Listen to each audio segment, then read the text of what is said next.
collectif. Pardon, peut-être qu'on m'entend pas. On est le petit collectif qui est à la base voilà, de la création de la manifestation qui va avoir lieu dimanche et de la conférence de ce soir. Voilà, on ne se présentera pas plus que ça, mais voilà, vous aurez l'occasion de nous voir. On voulait vous remercier déjà d'être si nombreux ce soir. Remercier Anne-Marie et Pierre, nos deux intervenants de ce soir, et remercier la Ligue à qui on va passer la parole aussi pour faire une petite présentation. Je vais vous faire une courte présentation parce que l'essentiel, c'est la conférence du Dr Bousserolles et du Dr Garel. Mais je vais quand même en quelques mots vous présenter succinctement la Ligue qui existe à Haute-Loire depuis 1985, date à laquelle le comité a été créé. Le siège social est au Puy, avec une antenne qui a été ouverte sur les hôpitaux d'Issingeaux et de Brioude. Et sachant que la Ligue est le premier financeur indépendant de la recherche, que nous remercions particulièrement toutes les associations qui se mobilisent chaque année et tout au long de l'année pour organiser les manifestations, et celle qui va avoir lieu dimanche à Sorgues, c'est une première, mais ça nous fait chaud au cœur parce que, je le disais tout à l'heure, Sorgues est classée dans une zone blanche en matière de dépistage des cancers. Donc il y a beaucoup de travail à faire. Et il faut vraiment beaucoup faire d'information, de prévention et de dépistage. On ne le dira jamais assez. C'est la première des garanties contre la maladie. Ou, si la maladie survient, parce qu'on ne peut pas empêcher qu'elle survienne, elle est dépistée à un stade tellement précoce qu'on s'en sort beaucoup mieux et avec des traitements beaucoup moins lourds. Sachez que la Ligue est là pour accompagner. Elle a des bénévoles qui sont aussi des écoutants formés à l'écoute, qui reçoivent les malades, mais aussi leurs familles, parce qu'il ne faut pas oublier les proches. Ils sont dans la souffrance. Et on est là pour les aider, moralement, mais aussi financièrement, parce que la maladie, souvent, quand elle frappe, elle s'accompagne de soucis et de misère financière. Donc on est là aussi pour ça, et pour offrir des soins de support aux malades. Voilà. J'en dirai pas davantage. Place à la conférence.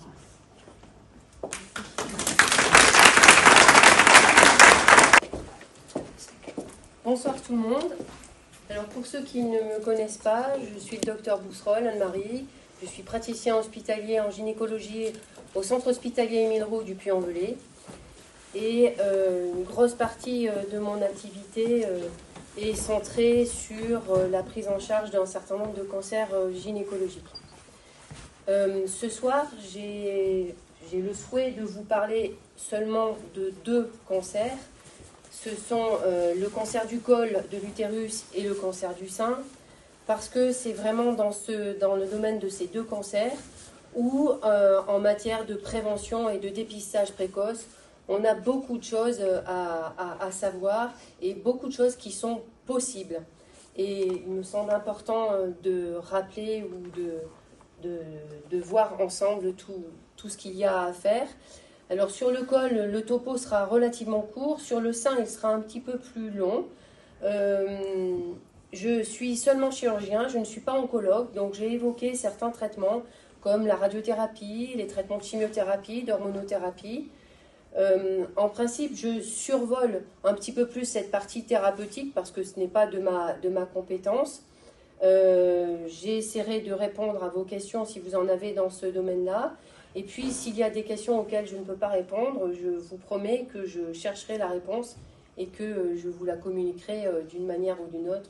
C'est souvent par mail. Voilà. En tout cas, merci à tous d'être là. Alors, on va commencer par le cancer du col de l'utérus. C'est le 12e cancer féminin.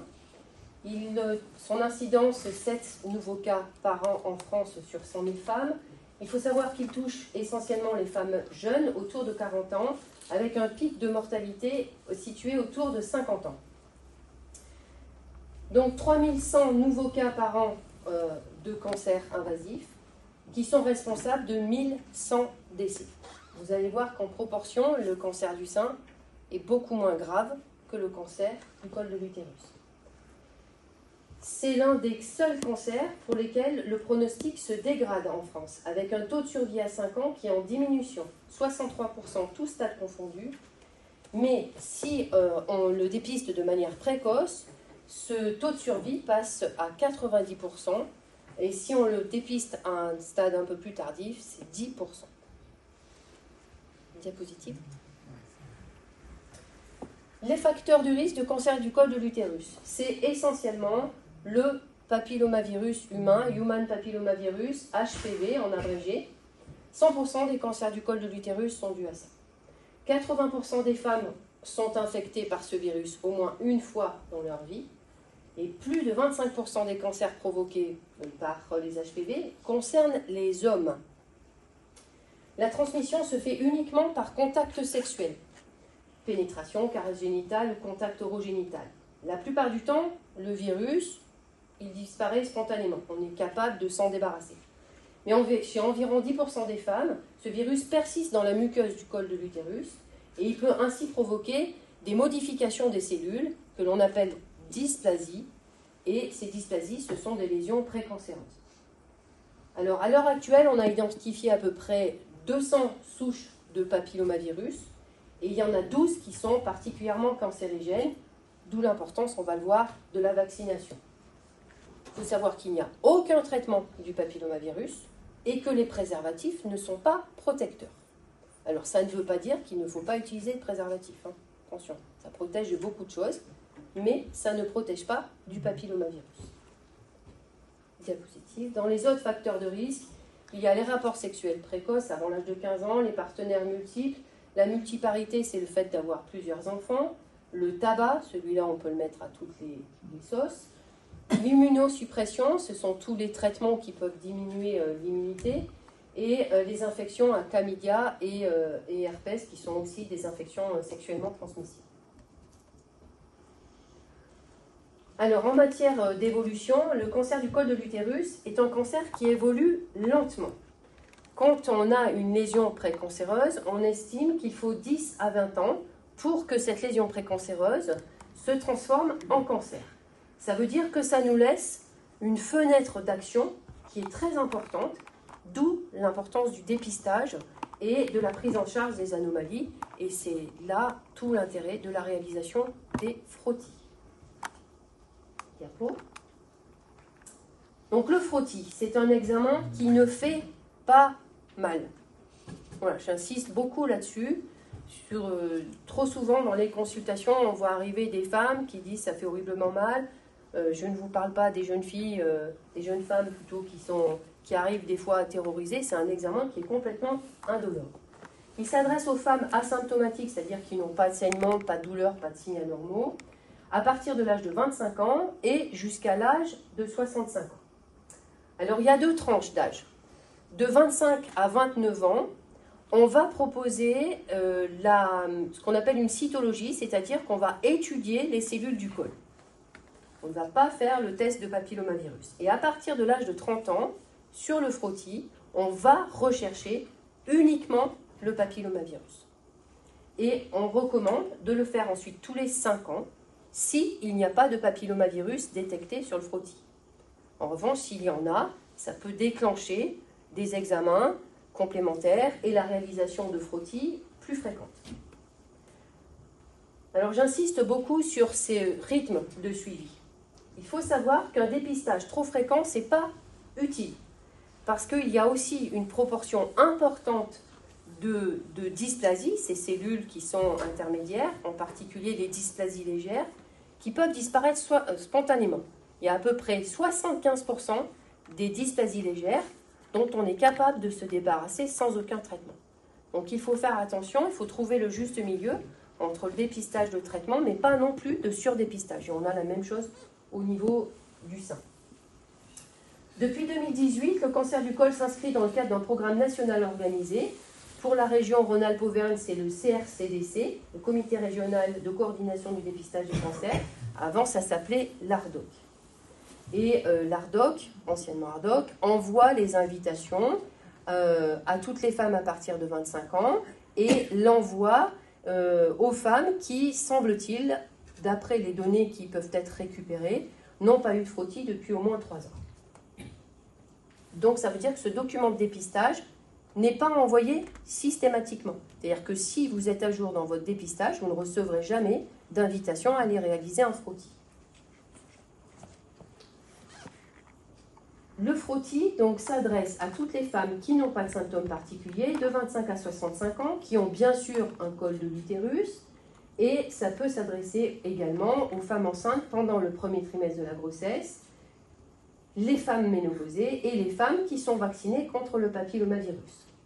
Ne sont pas éligibles au dépistage organisé avant 25 ans, après 65 ans, les femmes qui n'ont jamais eu de rapport sexuel et les femmes qui sont déjà suivies parce qu'elles ont eu des problèmes au niveau du col. On estime qu'environ 60% des femmes de la population cible participent spontanément au dépistage en étant suivies régulièrement. Donc, c'est pas mal. Les chiffres du comité de dépistage sont de 62,8% de taux de réponse pour l'année, le créneau 2017-2019, contre 58,2% en France. Donc ça veut dire que dans notre région, on répond assez bien. C'est pas parfait, mais on répond assez bien aux invitations du dépistage. Donc ce qui est important de retenir, c'est que 90% des cancers du col peuvent être évités. Chaque année, on réalise 200 000 frottis qui dépistent 32 000 lésions précancéreuses ou cancéreuses. La prévention, parce qu'il y en a une, et on peut vraiment parler de prévention, puisque ça empêche le cancer d'apparaître. C'est la vaccination contre le papillomavirus. Alors en France, cette vaccination est recommandée, pas obligatoire malheureusement, pour les filles depuis 2007 et pour les garçons depuis le 1er janvier 2021. C'est en Australie, c'est le pays qui est référent en matière de vaccination contre le papillomavirus. Filles et garçons, pour tout le monde pareil, c'est depuis 2013. Donc on est très très en retard. Dans l'idéal, cette vaccination doit être réalisée avant le début de l'activité sexuelle. Et l'efficacité de cette vaccination, elle est proche de 100%. À l'heure actuelle, il y a 2 vaccins disponibles, le Cervarix, mais qui vaccine contre 2 souches de papillomavirus et qui ne concerne que les filles. Et le vaccin de référence, c'est le Gardasil 9, qui vaccine contre 9 souches de virus et qui s'adresse aux filles et aux garçons. C'est remboursé à 65% par la sécurité sociale. Ça concerne dans l'idéal les filles et les garçons de 11 à 14 ans, où on leur réalise 2 injections en intramusculaire à 6 mois d'intervalle. Et on n'attend pas forcément l'apparition des règles pour faire ce vaccin. C'est l'âge qui compte. On peut aussi proposer cette vaccination aux enfants en attente d'une transplantation d'organes dès l'âge de 9 ans. On peut faire une vaccination de rattrapage au-delà de 14 ans jusqu'à l'âge de 19 ans, mais là c'est plus 2 injections, mais 3 qu'il faut réaliser. Et pour les homosexuels hommes, on peut leur proposer selon le même schéma vaccinal jusqu'à l'âge de 26 ans. Alors où en est-on de la couverture vaccinale en France? On est très très mauvais. Les chiffres de 2023, 44,7% des filles de 16 ans sont vaccinées et 15,8% des garçons ont un schéma vaccinal complet. Alors, pour les garçons, on pourrait dire, l'analyse, c'est que ça fait pas longtemps que cette vaccination est aussi recommandée pour les garçons. Mais notre objectif idéal à atteindre, c'est 80%, donc vous voyez qu'on est loin du compte. L'Australie est souvent citée en exemple, comme je vous disais tout à l'heure, puisque eux, ils ont atteint ce taux de vaccination, de couverture vaccinale de 80%. Et donc, on espère une éradication du cancer du col de l'utérus en 2028, c'est-à-dire demain. Nous, on en est très loin. Donc, en résumé, mesdames et messieurs, il faut nous vacciner quand on est encore là, nous faire vacciner nos enfants ou nos petits-enfants. Et puis, mesdames, il faut bien se faire dépister grâce au frottis.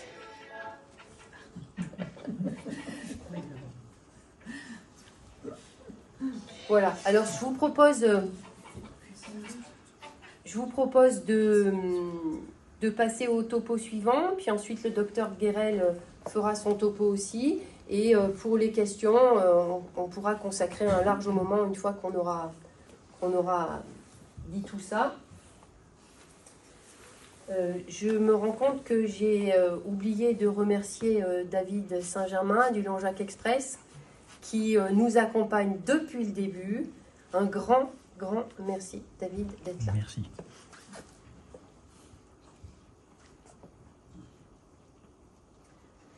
Alors, le cancer du sein, du dépistage à la prise en charge. Là, l'exposé va être un petit peu plus long. Si je suis trop long, vous n'hésitez pas à m'interrompre. Le cancer du sein, quelques chiffres. C'est le premier cancer de la femme. C'est la première cause de décès par cancer chez la femme, 14%. Sur 2023, 61 214 exactement nouveaux cas de cancer du sein, en sachant que le nombre de nouveaux cas diminue depuis 2005. Et ça, c'est quand même important. Je vous montrerai une petite courbe qui fait bien comprendre ça. La mortalité, 12 100 décès par an sur 61 000. Donc, comme je vous disais tout à l'heure, la mortalité est beaucoup plus faible que celle du cancer du col de l'utérus. L'âge moyen au moment du diagnostic, c'est 63 ans et 80% des cancers du sein ont lieu après 50 ans. Le taux de survie pour les patientes qui sont diagnostiquées on a les chiffres entre 2010 et 2015, c'est de 80% à 5 ans et de 76% à 10 ans, ce qui est un très bon pronostic. Et en 2021-2022, 57% des femmes ont répondu à l'invitation du dépistage organisé, 57%. Alors, dans les 43% qui restent, il y a des femmes qui ne répondent pas au dépistage organisé. Je vais y revenir, c'est les invitations qu'on reçoit à la maison. Ça ne veut pas dire qu'elles ne font pas de mammo, c'est peut-être qu'elles les font déjà d'elles-mêmes, avec leur médecin, etc. Ceci étant, ça veut dire quand même, ça laisse soupçonner qu'il y a encore beaucoup de femmes qui ne font pas de mammographie régulièrement. Et c'est à mon sens regrettable. Donc voilà, la petite courbe, peu importe les chiffres, ça c'est la courbe de mortalité depuis 1990, donc qu'on voit qui baisse régulièrement. Et là, c'est la courbe de l'incidence qui a augmenté en gros jusqu'aux années 2000 et puis qui depuis est relativement stable.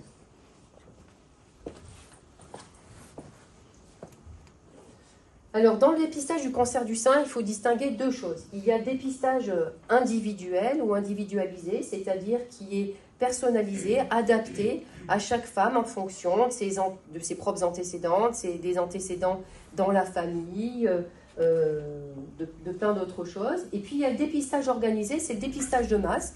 Donc, c'est cette invitation qui est envoyée aux patientes. Je vais détailler un petit peu tout ça. Donc, le dépistage organisé, il est en place en France depuis 2004.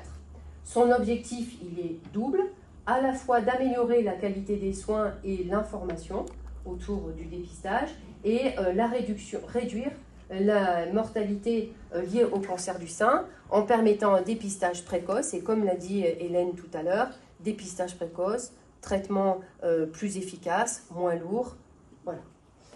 La population cible, ce sont les femmes à partir de l'âge de 50 ans. Je vous ai dit, plus de 80% des cancers du sein ont lieu après 50 ans.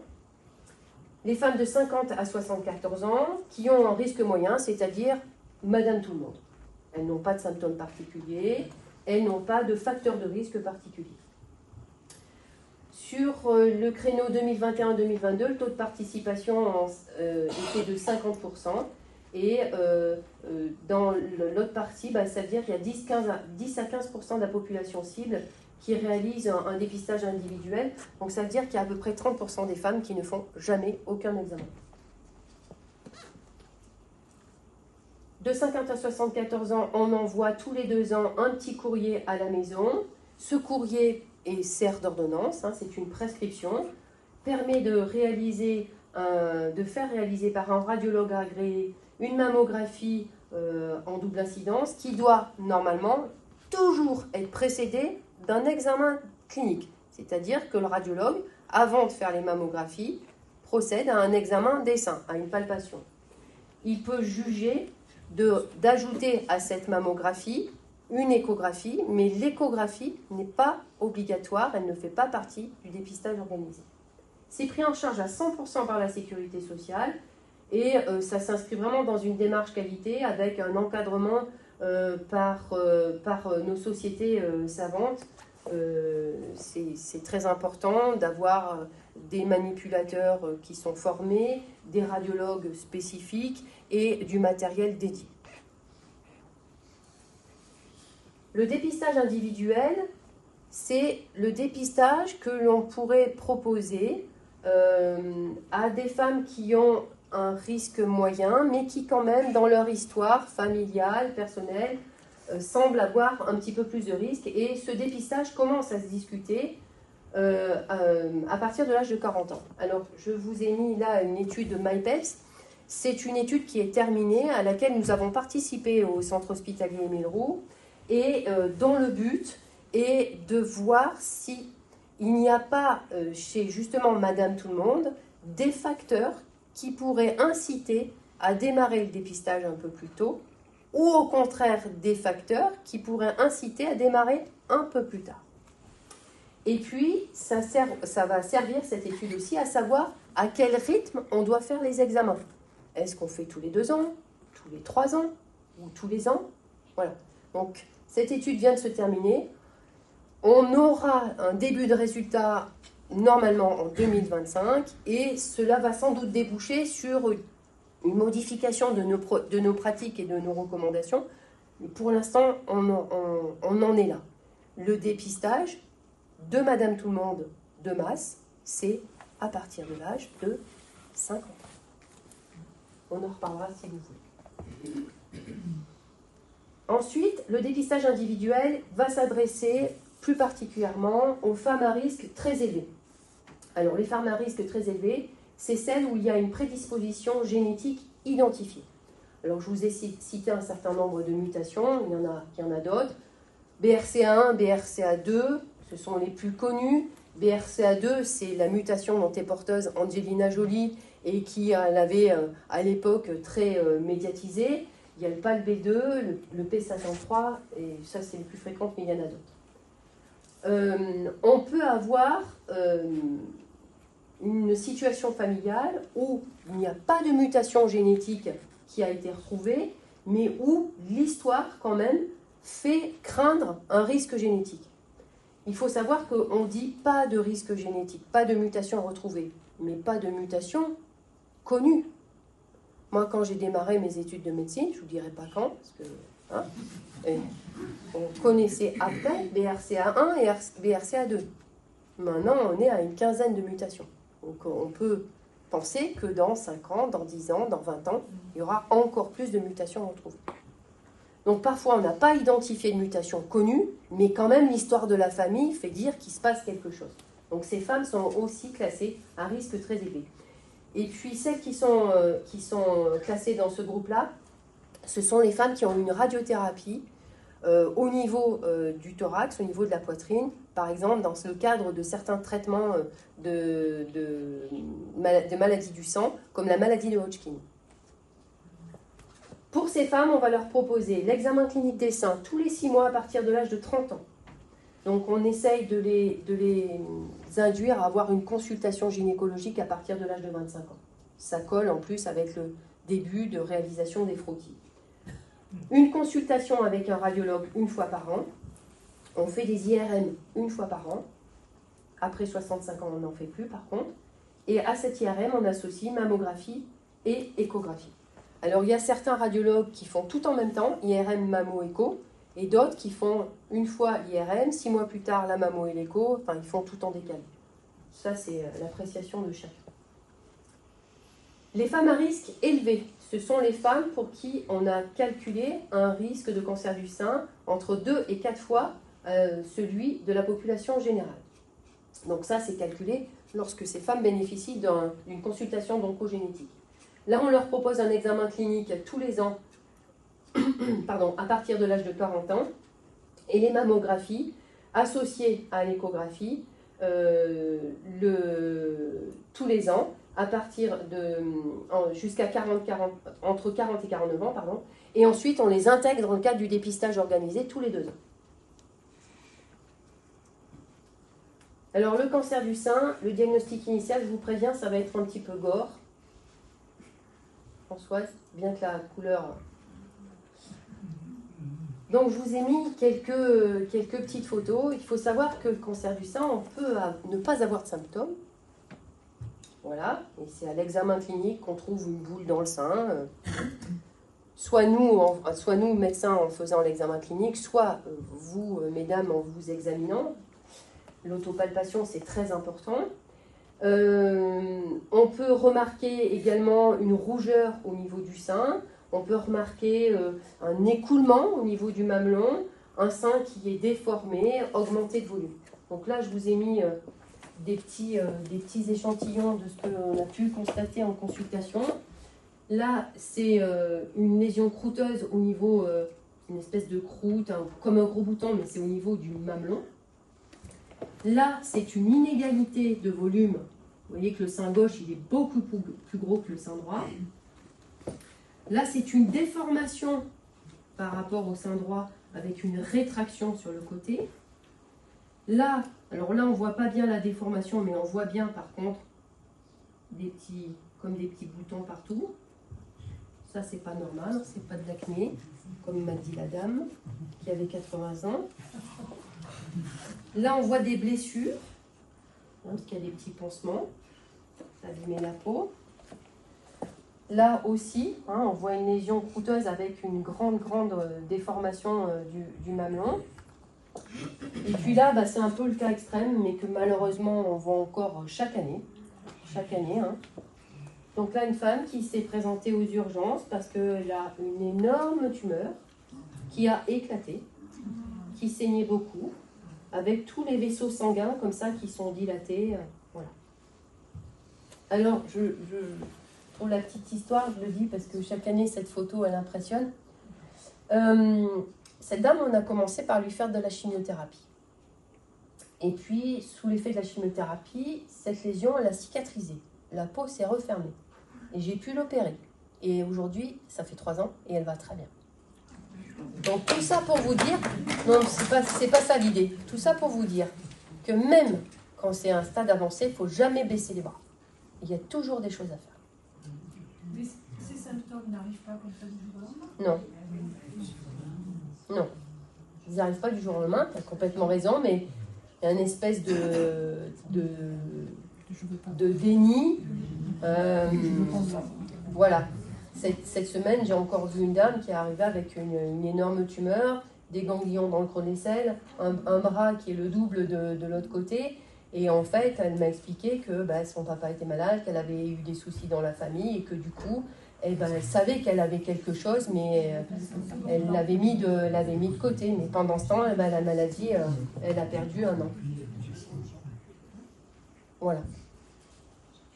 Pardon pour le... C'est bon.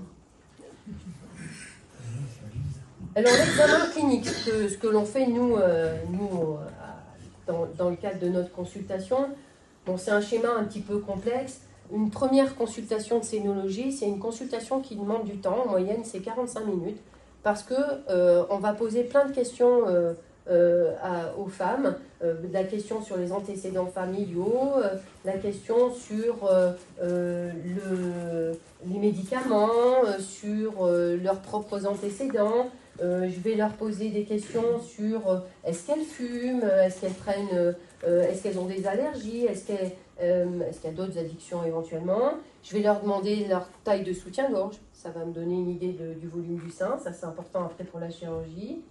Et puis on va regarder, on va examiner la tumeur, quelle taille elle a, où est-ce qu'elle est associée à des ganglions, est-ce qu'il y a des signes inflammatoires, voilà, il y a quel est l'aspect de la peau, il y a plein de choses plein de détails qui sont très importants pour la suite de la prise en charge. Les examens complémentaires, l'examen de référence, c'est la mammographie. Alors la mammographie, on l'a fait de face et de profil. Donc ça, c'est un cliché de face. Et ça, c'est un cliché de profil, celui-là aussi. Parfois, les radiologues refont des clichés pour pouvoir faire des agrandissements. Et qu'est-ce qu'on voit sur les mammographies? Ben là, on voit bien qu'il y a un gros truc blanc qui n'est pas bien normal. Avec, on dit c'est une lésion spiculée, ça fait comme une étoile. Le reste du sein paraît normal. On peut voir des microcalcifications, alors ça ne sort pas trop là sur les diapos. En fait, les microcalcifications, c'est des points blancs qui sont plus ou moins gros. Ça correspond à des dépôts calcaires. Plus on vieillit, plus on a tendance à avoir des microcalcifications dans les seins. Mais parfois, elles ont une taille, une disposition, un nombre qui est évocateur de l'apparition d'un cancer. C'est même un des moyens de dépister des cancers à des stades très très précoces. Donc la mammographie, et ça ne se voit que à la mammographie. L'autre examen que l'on... Ah oui, alors, ça c'est la classification que donnent les radiologues en fin de compte rendu. Vous l'avez peut-être vu, mesdames, pour celles qui ont eu une mammographie, ACR1, ACR2, voilà. Ça c'est les classifications de ACR1 à ACR1 et ACR2, ça veut dire qu'il y a 0 anomalie. ACR3, il y a un petit truc qui est très probablement bénin, mais qui nécessite peut-être de refaire un contrôle radio au bout de quelques mois, ou en tout cas avant les 2 ans. ACR4 et ACR5, alors là, ça sent un petit peu plus le roussi, ça veut dire que c'est une lésion qui est quand même suspecte et qui, de ce fait, impose la réalisation d'une biopsie. Je vais vous en reparler, c'est-à-dire un petit prélèvement pour vraiment analyser les cellules. Ça ne veut pas dire qu'il y a forcément un cancer, mais il y a quand même une crainte importante. ACR6, c'est sûr, c'est la malignité éprouvée, on a le résultat de la biopsie. L'autre examen que l'on fait aussi sur les seins, c'est l'échographie. Alors l'échographie, je ne vais pas vous donner les caractéristiques des lésions. L'intérêt de l'échographie, ça complète bien la mammographie. Par exemple, sur les lésions kystiques, les kystes, les poches d'eau, ça se voit mieux à l'échographie qu'à la mammo. Ça nous permet aussi de mieux examiner que la mammo le creux de l'aisselle et vérifier qu'il y ait des ganglions ou pas. Donc, dans le dépistage, l'association mammo et échographie, c'est très important. Ça n'apporte pas le même type de renseignement. Donc, c'est en faisant les 2 examens qu'on a vraiment une qualité d'examen optimale. L'IRM du sein. Alors, l'IRM mammaire, c'est un examen qui ne doit pas être réalisé de manière systématique. On va le proposer plus volontiers aux femmes de moins de 40 ans. Pourquoi? Parce que souvent, les femmes jeunes ont des seins extrêmement denses où la mammographie est difficilement interprétable. Souvent, le radiologue va dire bah, « c'est tout blanc, je n'y vois rien ». Donc, il fait une échographie et on peut faire éventuellement une IRM. On va le proposer aux femmes qui ont une mutation BRCA qui est avérée au premier degré ou un haut risque familial. On va la proposer aussi aux femmes qui ont eu un traitement par chimiothérapie, parce que parfois, avant d'opérer, on fait de la chimio, je vais y revenir. Quand on craint des cancers multiples, quand on fait l'IRM aussi, parce que des fois, il y a des petites discordances entre ce qu'on a à l'examen clinique et ce qu'on a à la radio, on n'est pas sûr, on veut avoir une cartographie précise, on fait l'IRM. On le fait dans certains types de cancers, les lobulaires infiltrants et les seins inflammatoires, mais ça, c'est après un peu plus spécialisé. Donc là, c'est des images d'IRM. L'interprétation est difficile. Heureusement qu'on a des radiologues performants pour ça. Diapo. Alors l'avenir, c'est la réalité virtuelle. On y vient. Ça va être l'angiomammographie aussi. C'est une technique de radiologie qui combine à la fois la technique de mammographie et aussi une technique qui permet d'apprécier les vaisseaux sanguins, l'importance de la vascularisation au niveau du sein. Nous avons le projet à l'hôpital de nous équiper de cet angiomammographe parce que ça semble être la tendance et ça va bientôt probablement devenir la référence pour le dépistage. Alors, quelles que soient les images qui ont été faites, en mammo, en écho, en IRM, en angiomammo, une image ne suffit pas à poser le diagnostic de cancer. Il faut obligatoirement avoir un prélèvement qu'on appelle biopsie pour être certain s'il y a des cellules cancéreuses ou pas. Alors si on sait une boule, une masse, on va réaliser une microbiopsie qui est réalisée par les radiologues sous contrôle échographique. Et ça, nous sommes en mesure de le faire au centre hospitalier. Et s'il y a des microcalcifications, ces petits dépôts calcaires dont je vous parlais, là, il faut faire une macrobiopsie avec une technique de mammotome. Donc nous, pour ça, on adresse les patientes au centre Jean Perrin à Clermont-Ferrand parce que nous n'avons pas cette technologie en Haute-Loire. Personne ne le fait. Si jamais il y a aussi des ganglions dans le creux des selles, on peut faire des prélèvements au niveau de ces ganglions. Et l'analyse dans l'idéal doit être histologique plutôt que cytologique. Mais les deux peuvent être faits. Le bilan d'extension. Alors le bilan d'extension, c'est quand est-ce qu'on fait des examens? Parce que souvent on me pose la question quand je fais le diagnostic de cancer en disant mais est-ce qu'il n'y en a pas ailleurs? Ben, pour le savoir, il faut faire un bilan d'extension. Mais ce qu'il faut savoir aussi, c'est que ce bilan d'extension n'est pas systématique. Il est recommandé lorsque le cancer est infiltrant, s'il mesure plus de 5 cm, s'il y a une atteinte des ganglions, ou s'il fait plus de 2 cm, mais avec un phénotype, c'est les cancers triple négatifs, je vous en parlerai peut-être un peu si vous voulez, les triples négatifs ou les HER2 positifs. C'est des cancers qui peuvent être petits, mais qui sont très agressifs. Qu'est-ce qu'on fait comme bilan d'extension? Ça peut être un PET scan, c'est un examen qui est fait en une seule fois, qui associe des techniques de scanner et de scintigraphie et qui permet d'avoir une imagerie de tout le corps, de la tête aux pieds, ou on peut faire un scanner thoraco-abdominopelvien, de là, associé à une scintigraphie osseuse. C'est un peu le délai de rendez-vous qui fait qu'on choisit le PET scan ou le TAP plus la scintigraphie osseuse. Alors, les principes de prise en charge du cancer du sein. Ce qu'il faut déjà savoir, ce qui est très important à savoir, c'est que la prise en charge du cancer du sein, c'est une prise en charge multidisciplinaire. C'est fini le temps où chacun faisait un peu sa popote dans son coin. Il y a un dispositif d'annonce avec un temps médical et un temps paramédical. La discussion de tous les dossiers de cancer du sein se fait dans le cadre d'une réunion de concertation pluridisciplinaire. On dit RCP en abrégé. Nous, à l'hôpital Émile Roux, elle a lieu tous les mardis après-midi et on discute de tous les dossiers. Dans cette réunion, il y a les radiologues, les chirurgiens, les oncologues, les médecins qui s'occupent de tout ce qui est chimiothérapie, hormonothérapie, les radiothérapeutes, et nous avons également un médecin oncologue du centre Jean Perrin. Donc, en fonction des éléments dont on dispose, on prend la décision d'organiser les soins, de faire un programme de soins, et c'est vraiment une décision collégiale. Donc, l'objectif de cette prise en charge, c'est bien sûr de prendre en charge le cancer du sein, mais de préserver aussi la qualité de vie des femmes et un peu des hommes, parce que je ne l'ai pas dit, mais 1% des cancers du sein touchent les hommes aussi. De limiter les séquelles des traitements tout en obtenant la meilleure survie. Donc, je vous ai mis une petite slide concernant la filière sein en Haute-Loire. On a mis en place à l'hôpital un numéro unique qui fonctionne du lundi au vendredi de 10h à 16h. Et lorsqu'un médecin traitant, une sage-femme, un radiologue ou une patiente détecte quelque chose, elle peut appeler à ce numéro-là. C'est une secrétaire dédiée qui y répond, qui est formée spécifiquement à ça.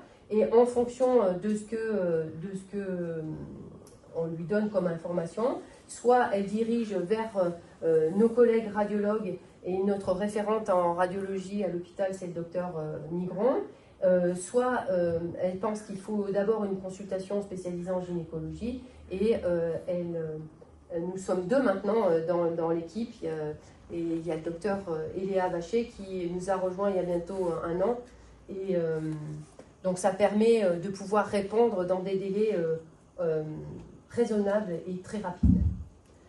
Donc après, une fois que tous ces examens ont été faits, ça débouche sur la consultation d'annonce et la discussion dans le cadre de notre RCP. Et ensuite, on lance les traitements. Alors, ces diapos sont un peu complexes, mais c'est pour vous montrer que il y a plein de choses qui tournent autour de la patiente en matière de chirurgie, en matière de radiothérapie, en matière d'oncologie médicale. Il y a aussi les essais thérapeutiques, et il y en a beaucoup. C'est ça qui fait avancer la prise en charge. Ça s'articule aussi avec les soins de support, psychologue, nutrition, activité physique, insertion professionnelle, la prise en charge des comorbidités, c'est-à-dire des autres maladies dont peuvent souffrir les patientes et certaines choses qui sont dues en particulier à la chimiothérapie. C'est là où la Ligue aussi est hyper importante dans les soins de support, parce que d'abord elle finance beaucoup de choses, et puis c'est aussi un support qu'elles apportent, un soutien qu'elles apportent aux patientes via la cellule d'écoute qui est à l'hôpital, via ce qu'il y a dans les hôpitaux de Brioude et d'Is-Saint-Jean, c'est super important.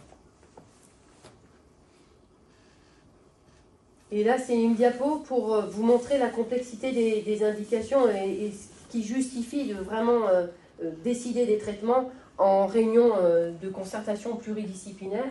Vous pensez bien que moi, je ne vais pas dire il faut faire tel chimio, tel médicament, tant de grammes par millimètre carré. Ça, c'est pas mon job. Par contre, je vais dire, voilà, pour la chirurgie, il faut qu'on fasse, on enlève la boule, on enlève le sein, on enlève le ganglion sentinelle, on enlève tous les ganglions. Voilà, le radiothérapeute, il va dire, bah, moi, je vais faire tant de séances, tant de doses de rayons. Voilà, on met tout ça autour de la table. Et à partir d'organigrammes comme cela.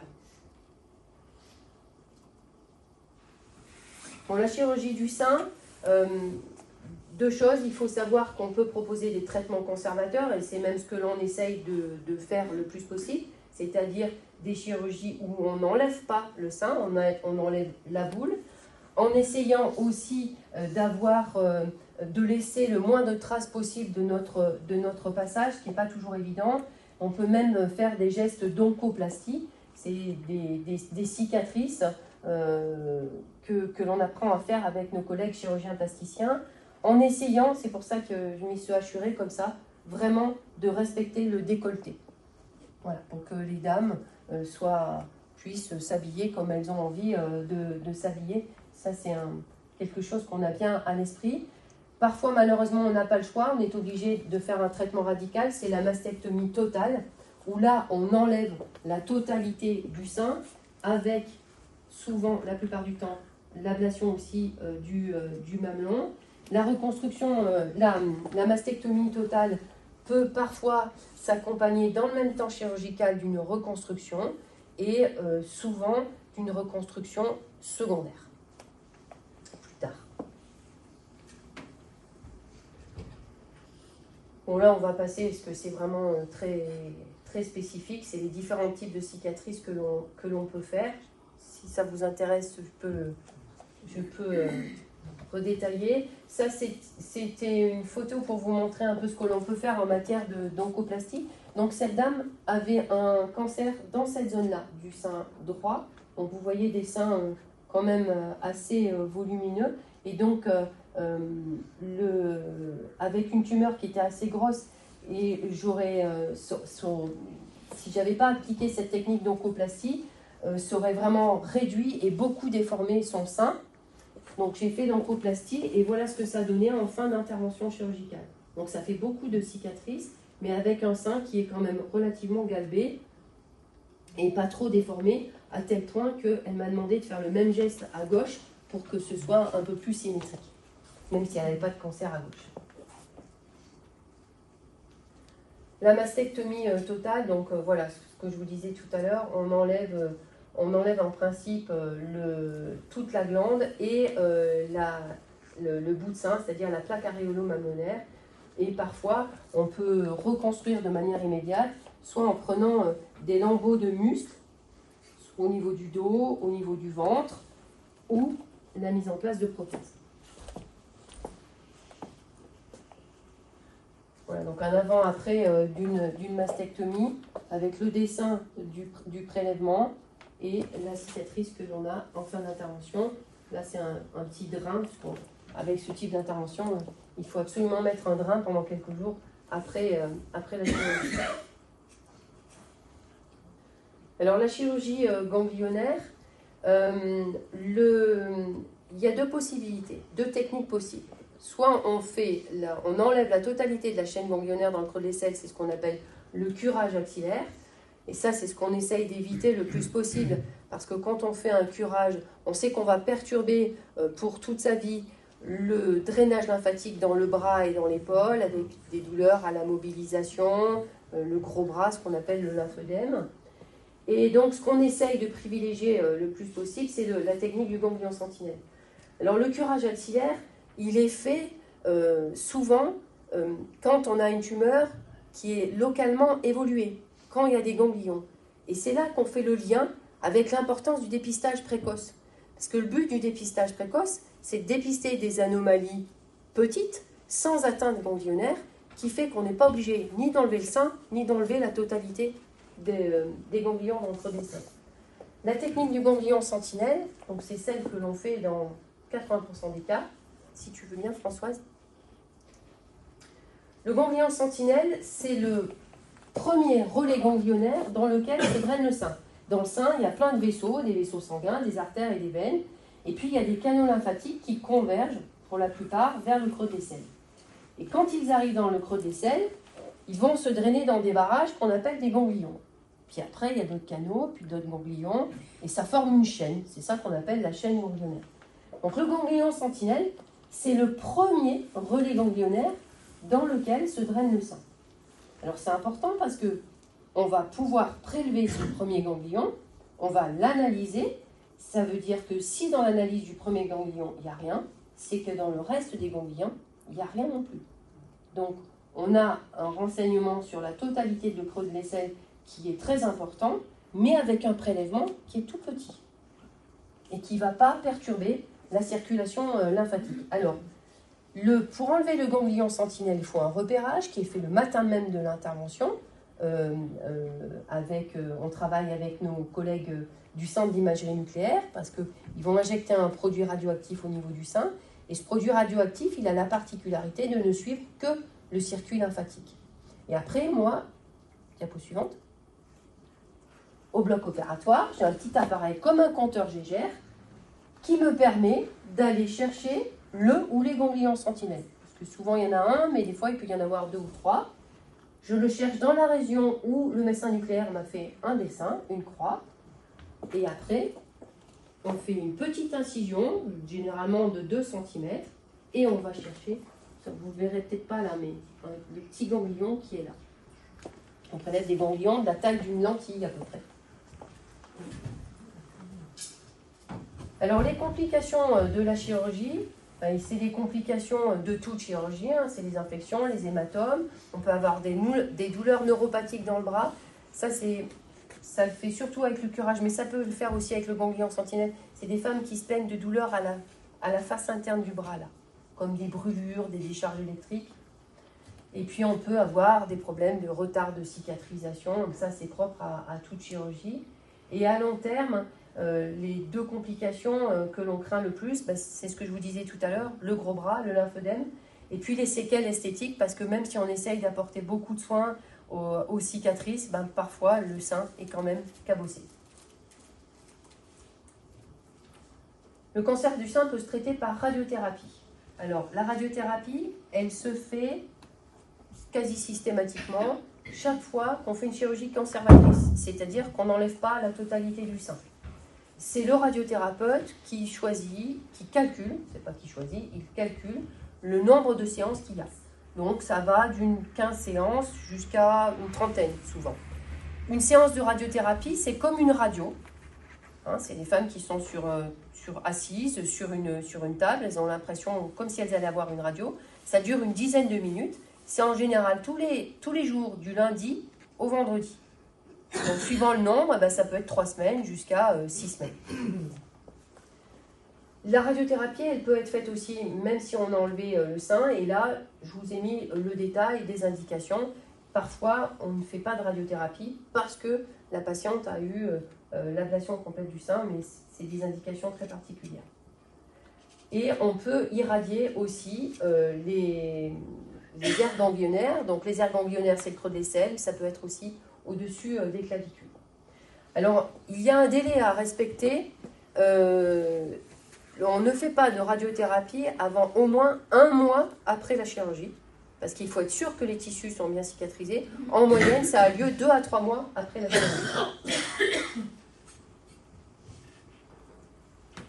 La radiothérapie, ça peut laisser des séquelles, des rougeurs, c'est un coup de soleil, des douleurs.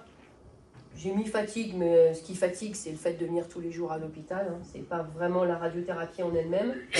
Les complications tardives, eh ben, la peau peut rester rigide, elle est fibrosée, elle peut avoir comme des petits vaisseaux qui ont claqué, ce qu'on appelle des télangiectasies. Et puis, quand ça concerne le traitement du sein gauche, ça peut laisser des séquelles au niveau cardiaque. En principe, nos collègues radiothérapeutes font très attention de protéger le cœur et en particulier l'enveloppe du cœur que l'on appelle le péricarde. Et la même chose, il y a pour les poumons avec la plèvre. Alors la chimiothérapie. La chimiothérapie, elle peut être faite avant, ça peut être le premier traitement, avant la chirurgie, ce qu'on appelle la chimiothérapie néoadjuvante. Alors ça, c'est ce que l'on va faire parce qu'on a affaire à une grosse tumeur et on veut essayer de la faire diminuer pour, pourquoi pas, éviter à la femme d'avoir une ablation complète du sein. C'est ce que l'on va faire également dans certains cancers, les triples négatifs et les HER2. Encore une fois, si vous voulez que je détaille, je détaillerai. Là, c'est fait systématiquement. Sinon, la chimiothérapie, elle peut être faite après la chirurgie, une fois qu'on a reçu les analyses qui sont faites au cours de la chirurgie. Et son intérêt, c'est essentiellement de limiter le risque de récidive.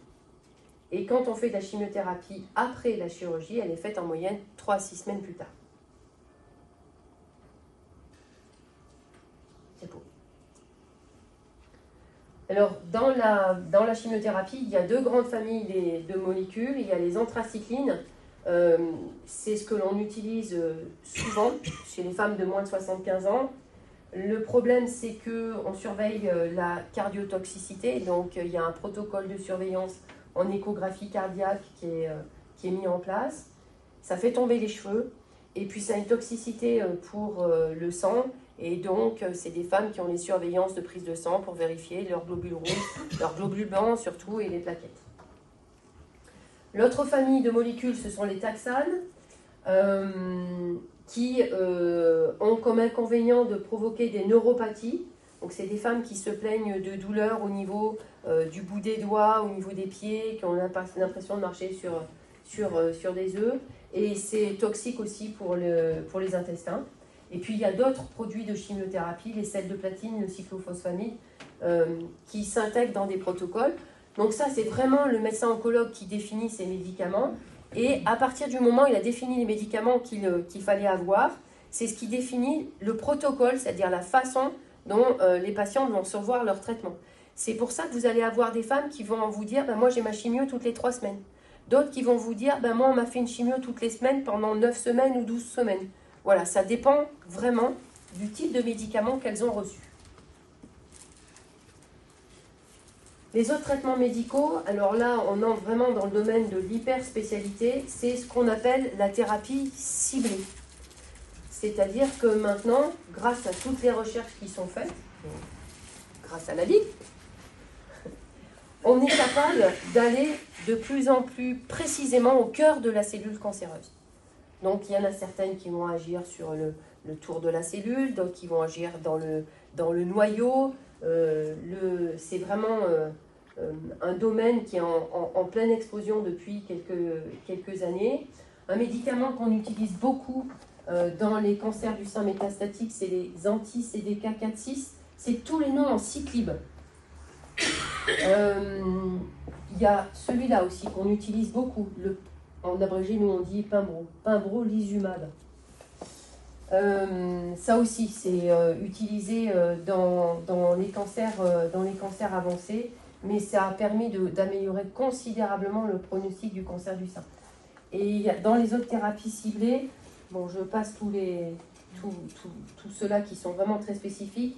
Il y a, pour les tumeurs HER2 positives, on utilise des anti-HER2 avec le trastuzumab et le pertuzumab. Herceptine, s'il y en a pour qui ça dit quelque chose, ce nom. Diapo. Alors, l'hormonothérapie. On dit hormonothérapie, mais c'est un terme inexact, parce que quand on entend hormonothérapie, on entend traitement hormonal, alors en fait c'est tout l'inverse, c'est un traitement anti-hormonal. C'est un traitement qui va bloquer les œstrogènes, et ça s'adresse aux cancers où les récepteurs hormonaux sont positifs, c'est ce qu'on appelle les cancers hormonodépendants. Dans cette hormonothérapie, il y a 2 catégories selon le statut ménopausique de la patiente. Si on n'est pas ménopausé, on peut donner qu'un seul médicament, ça s'appelle le tamoxifène. Et si on est ménopausé, on donne un médicament qui appartient à la famille des inhibiteurs de l'aromatase. Alors à l'heure actuelle, il y en a 3. Il y a l'anastrozole, le létrozole et l'exemestane. Donc après, le choix du médicament est discuté en équipe. L'inconvénient du tamoxifène, c'est que souvent, ça donne beaucoup de bouffées de chaleur et ça peut augmenter aussi le risque de thrombose, de phlébite. Donc on fait attention à ça. Et ça augmente le risque de cancer de l'endomètre, c'est-à-dire à l'intérieur de l'utérus. Alors ça concerne à peu près 1% des femmes qui prennent du tamoxifène, donc c'est un risque qui est quand même faible, mais qui n'est pas anodin. Donc dès qu'on peut, le plus tôt possible, on donne des inhibiteurs de l'aromatase, parce que là, il n'y a pas de surrisque de cancer de l'endomètre, il y a souvent moins de bouffées de chaleur, et il n'y a pas ce risque de thrombose non plus.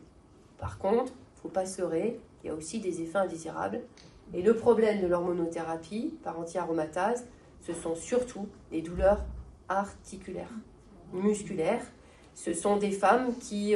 je me souviens un jour, une patiente qui m'a dit « Moi, c'est simple, le matin, je suis Robocop. » Du coup, pour expliquer, je reprends toujours cette expression. C'est-à-dire qu'elles sont toutes raides, et c'est en bougeant, en s'échauffant, en vaquant leurs occupations, préparant leur petit-déj, en allant prendre leur douche, que ça y est, elles sentent que ça se dérouille et que ça va mieux. J'ai vu une patiente sous l'effet de ce médicament qui s'est dégradée petit à petit et qui n'arrivait plus à marcher jusqu'à ce qu'un jour elle arrive dans mon bureau avec un déambulateur. Donc voilà, heureusement l'intensité de ces effets indésirables, c'est rare quand ça arrive à ce stade-là, mais ça impacte beaucoup leur qualité de vie. Et là aussi,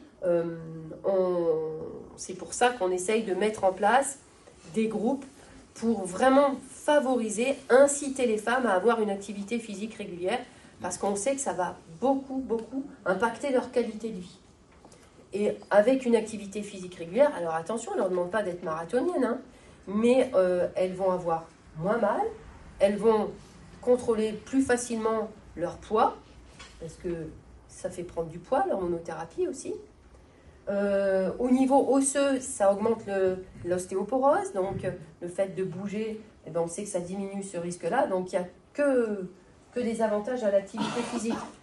D'où Octobre Rose et nos marches et nos courses, parce que tout s'articule autour de ça, le bien-être des patientes.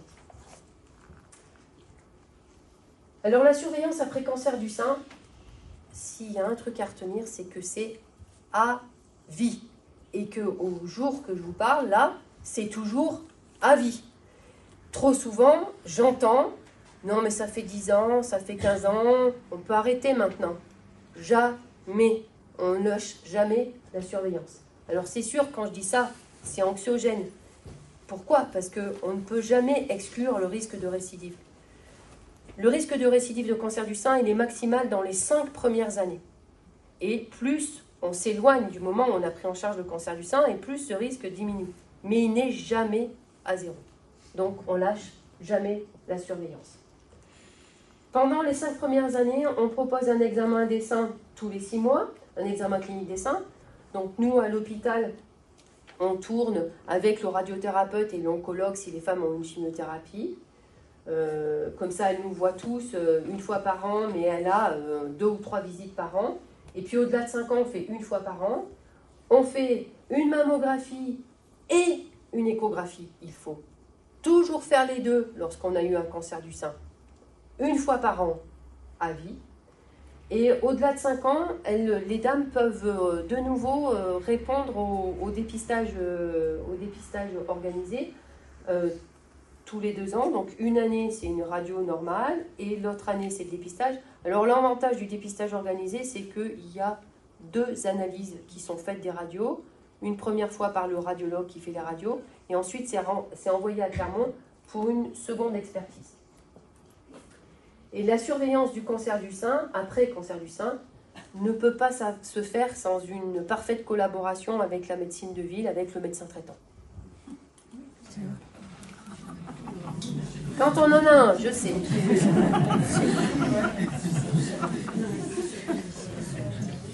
Alors la conclusion, c'est que le cancer du sein se dépiste cliniquement. D'où l'importance de s'examiner les seins, mesdames. Dimanche, on aura un petit bus d'autopalpation grâce à la Ligue.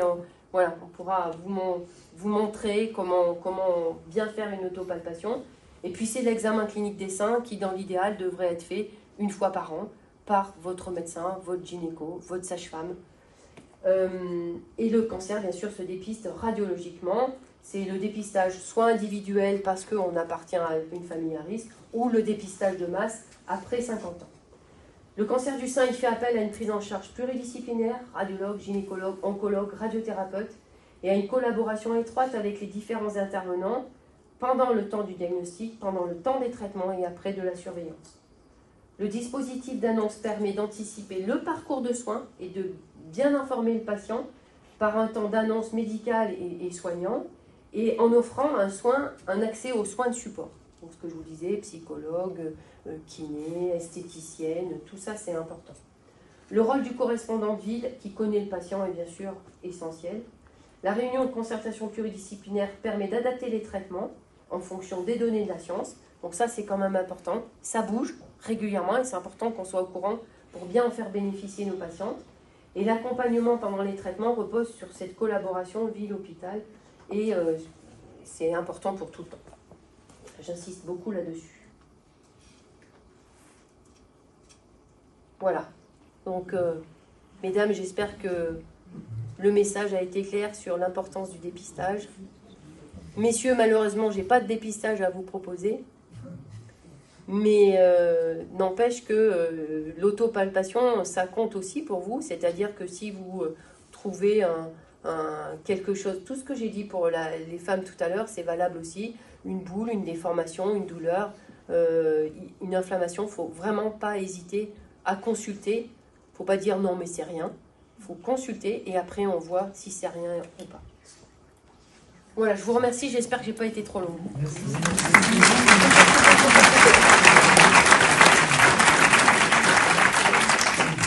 Donc je vais laisser la parole au docteur Pierre Guérel, qui est urologue à la clinique Bonsecours au Puy, et qui va nous parler du cancer de la prostate et de toute autre chose s'il en a envie.